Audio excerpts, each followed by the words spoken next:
From MLU headquarters in Philadelphia, this is Cleats and Cufflinks. All right, here we are, Cleats and Cufflinks. Another day, another episode. Jeffrey, I'm fixing my spit guard. is that what you're doing over there? Yeah. It's not a spit guard. I thought it was called a spit No, pop it's guard. a big pop. Spit- Yeah, it's a spit pop. popper. It keeps the popping sounds down when you say potato Potato. or pop pie. Pop pie. Okay, so they won't hear the p. Not as much. Okay. Not as much. That's the goal anyway. good. Yeah. So yeah, you just got back from a nice trip to the Pacific Northwest. I did. I left Philadelphia at 24 degrees, got to Chicago at 16 degrees, Yeah. where they gave a warning for getting off the jetway, and then got to Portland at 24 degrees. What happened? That's not usual. Yeah, coldest few days in Portland, which meant that I got to enjoy them. But a very good time. I got to meet with Addison Magnus, the new GM.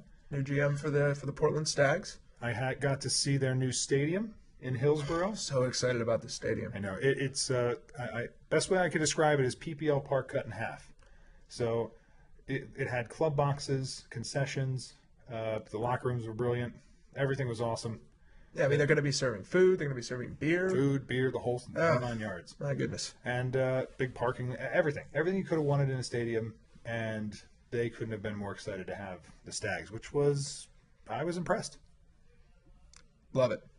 And also got to meet with players, got to take them out for beers. My favorite story is I went to some happy hour bar with Norden, Eli Friedman, Dan Supnick, and of course Nathan and Will, my favorite two guys. Nathan and Will. Yeah, let's bring up that point. Obviously, Addison taking over the GM ship of the Portland Stags. Nathan is not going anywhere. No, he just wanted to be more higher level, right, and Yeah. run the more day-to-day operations. So, and he's earned that. And Oh, so as certainly, well. yeah. So, they're still extremely involved, but more from a high level. As I think they like to be the big dog. Yeah, So, I why don't not blame go them. They're for going to be sitting in those nice box seats that the new stadium has. They will. And, They are nice. It was a pretty cool thing. So, so I bought everybody beers, as I do You're very generous that way. with the beers. Yeah, with the beers. And then I got the bill for $15. That is not a lot. That's not a lot of money. Not a lot of money. No, This is why Portland is the place that young people go to retire. Yeah, I don't. It's where we should go Yeah, when are we moving? now because I bought way too many beers for $15. Then I went to them and said, like, what's up? And they said it's $1 beer night. But remember, I got a chocolate stout that would be here like $7, right, or $8. Yeah. So yeah. it was just $1 beer anything. It wasn't $1 beer drafts or anything. It wasn't like Miller Lite or dollar domestic. beer Yeah, night. Or, it was $1 beer, $1 beer. Yeah, $1 bill, $1 beer. dollar bill for a Whatever dollar I'm beer. saying. Anything. So it was, Portland's better. I'll tell you right now. All right, so I'll start researching real estate stuff out there. Yeah. Commercial. You can get something for like $1. And how about you? While I was gone, you've been doing this Speaking Ultimate thing. Yeah, we started a new little series, Speaking Ultimate, working with Greg Fallon here in the office, putting together some, just insight into ultimate terminology. I feel like we have, as every sport does, a lot of funny terms for things. And it was, for new people coming into the game, new fans, important to help explain a little bit about what we're talking Now, about. what terms have you done so far? So far we did bookends. Mm-hmm. We did Callahan. Callahan. We did Callahan. We did Poach. Poach. Yeah, we did Poach, and I'm shooting another one today on Force. On the Force. Right, not the Star Wars. Not the Star Wars Force. The Frisbee Force. Yeah. People gave you a little controversy on the Callahan part. Am I right?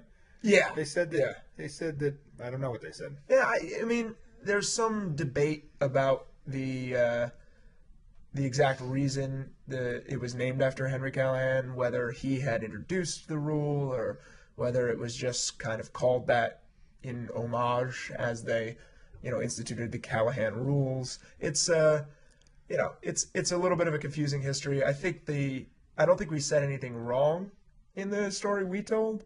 I think we may have just omitted some detail that people felt we should have attended to. But I guess we'll agree that Callahan had a lot to do with the naming of his role. It's named after him. And then also terribly tragic. Oh, yeah. His death. Just awful. I mean, literally, this is a guy who is waiting tables at a Bennigan's in Boulder, Colorado. He's the head waiter, and they get robbed.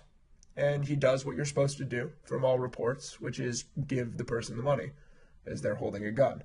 So he gives the person the money, and the guy takes all the money, and then for some reason turns around and shoots him. And nobody knows why. They did catch the guy. He's still in prison to this day. But just a really sad story. Young guy, cut down pretty early. Very sad. Very sad, but I guess I could say I'm pretty glad that guy's still in prison. So hopefully he stays there for a long time. I hope so as well.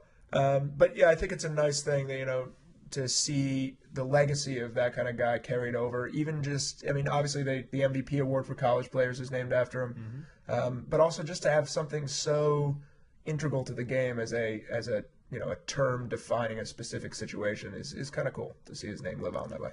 Definitely cool. Definitely well deserved. And all right, moving on to happier things, I guess. Yeah, so happier things, a little uplifting. Earliest ever, we're looking to, within the next week or so, get season tickets up for sale for all the teams.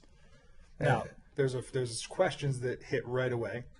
Oh, Number one, is the schedule going to be out? No. We have a working schedule, and I think we'll be able to give an idea of the sort of range of the season from, mid-April to... Yeah, we do. We have a range. We have the range. We're going to hold off on releasing the detailed schedule because we know that there's going to be slight changes based on stadium availabilities as we are just now starting to book those up. Right, so we're going to sell season tickets if anyone purchases season tickets, and then when the confirmed schedule comes out, they have issues, we're going to refund whatever you want. Work with you in any way you want. Yeah, we're going to help out. And I think this first round of season ticket sales is going to be a great deal. And it's going to be for people who just know. They know they're going. 200% off, right? Isn't that what we're doing? Yeah, minimum. Yeah, we're actually paying you to buy tickets this year. Is that what we're doing? Can't go wrong. We're not going to lose on this. Oh, man, I hope none of our investors listen to this. No, they don't. That's all who listens to this. That's the only people listening right now. Yeah, we're going to get some calls. But yeah, so I'm excited to get those out early this year. And I feel like we have a good opportunity to sell a lot of season tickets, get a lot of people in the stands who are diehard fans of these teams and see them on their road. Yeah, it'll be a lot of fun. So I'm excited about that too. Nice job. I'm going to give you a compliment. Nice job on doing not that much work, but getting other people to finish all the work that you should have done to get these up. Oh, thank you very much. That's as close to a compliment as you've ever given me. All right.